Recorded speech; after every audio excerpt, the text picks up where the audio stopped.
Opening day, part two though, technically, just when you think about opening the season here at Dodger Stadium, how special are these moments? Very special.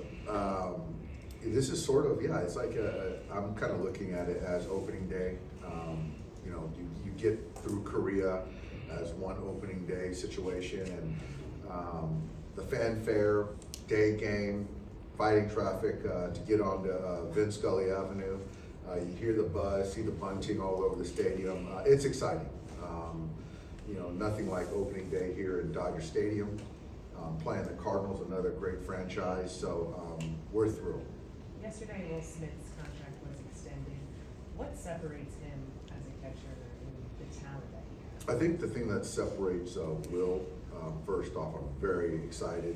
Congratulate him and Kara, and I think he's, as a manager, you want dependable players, and I think that Will is one of the most dependable guys I've ever been around. The head, the preparedness, and then the performance. And so in any situation, he's prepared, and I can count on him. Skipper, with all the expectations and predictions about your club this year, what's your biggest concern starting out right now?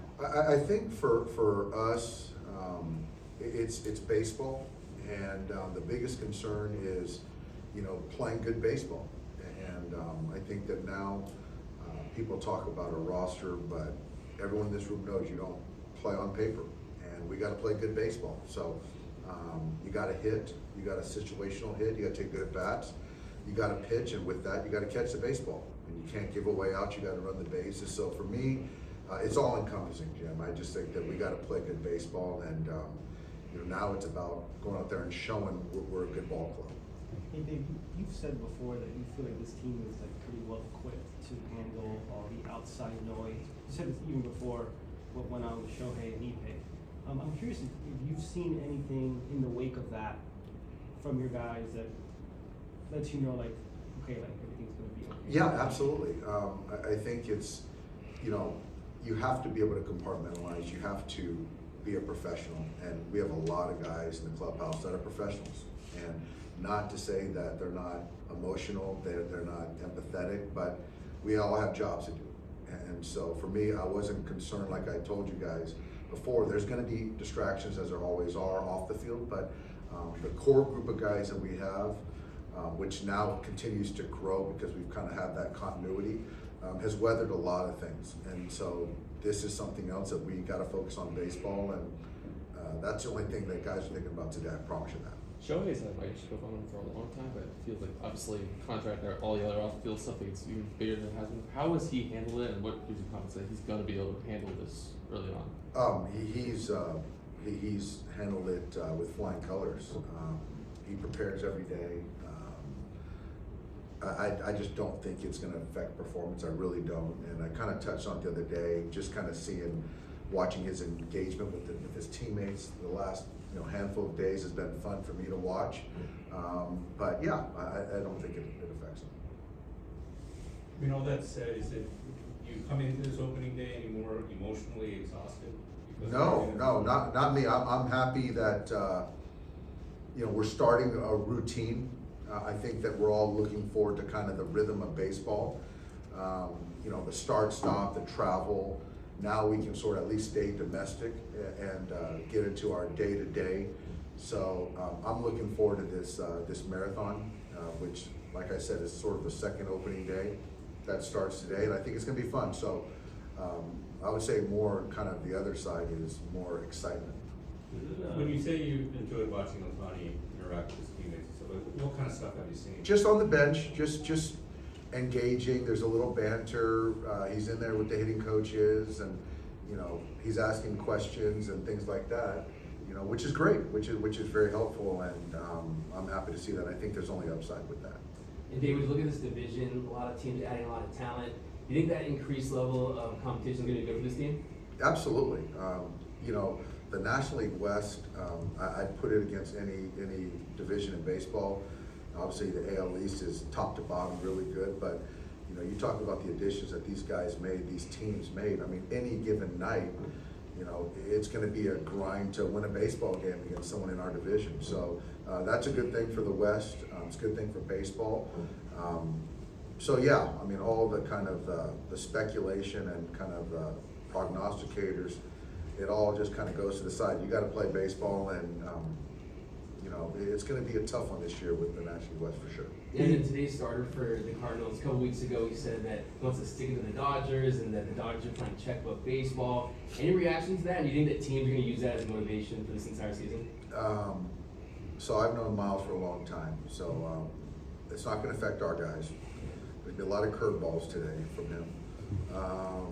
I think checkbook baseball, as a player, I think you would want that.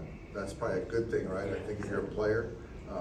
But we're trying to win, as I think every team is trying to do. So, you know, Miles can sound off, but I don't think anyone pays too much attention. Doc, has this been the craziest preseason spring training of your career, and are you glad it's over with? Absolutely. Oh, yeah. Yeah. This takes the cake in every single way, yeah. How about that answer, Bill? It's good to know. Are you glad it's over with? Yes, I am. But I think everyone's happy spring training's over with. I think everyone's happy every spring training is over with. But yeah, this spring covered everything, the whole gamut. Hey, are you aware that the forecast said Saturday, Sunday it's raining?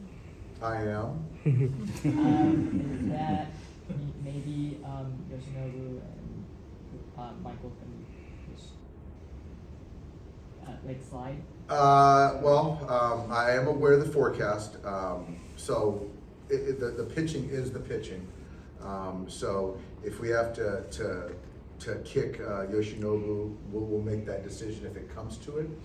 But you know, tomorrow Bobby's expected to start, and Saturday we're going to see Yoshinobu. So that's the plan, unless something else changes. Does it feel like there's a lot you're going to just learn about how this team kind of fits together early in the season, whether it's, you know, the different pieces on the infield or kind of how the rotation is going to shape up, just from like a workload kind of schedule standpoint? Like, are there a lot of those little things we're kind of still see here early on?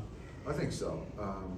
You know, I think as far as the rotation, we sort of have an idea of how we want guys to be used as far as workload, what they can take on this year to be ready.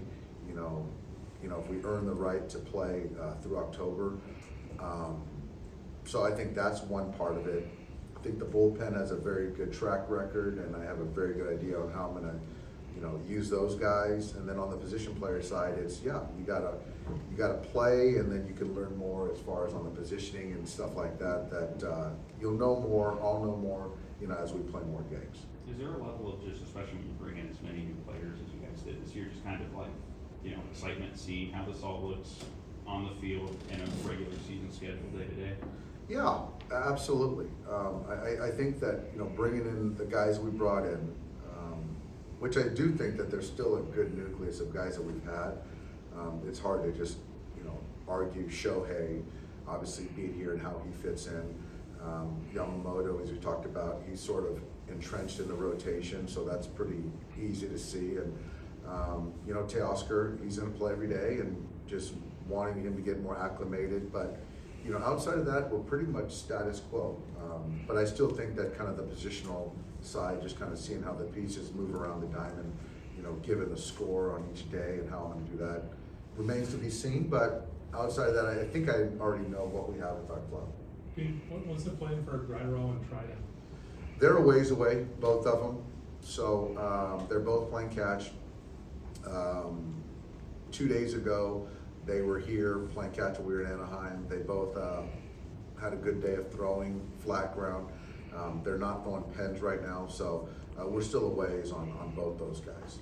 And I guess Bueller's next thing is tomorrow or today? Yeah, Bueller, you know, we still got to decide if he's going to go to AAA or is he going to go to Arizona and kind of continue to build up. I'm not sure if we made that decision yet, but Walker's coming. You know, he's it's coming sooner than I think we anticipated, which is a good thing for everyone. Where's Kershaw at right now? Kershaw is somewhere in the clubhouse.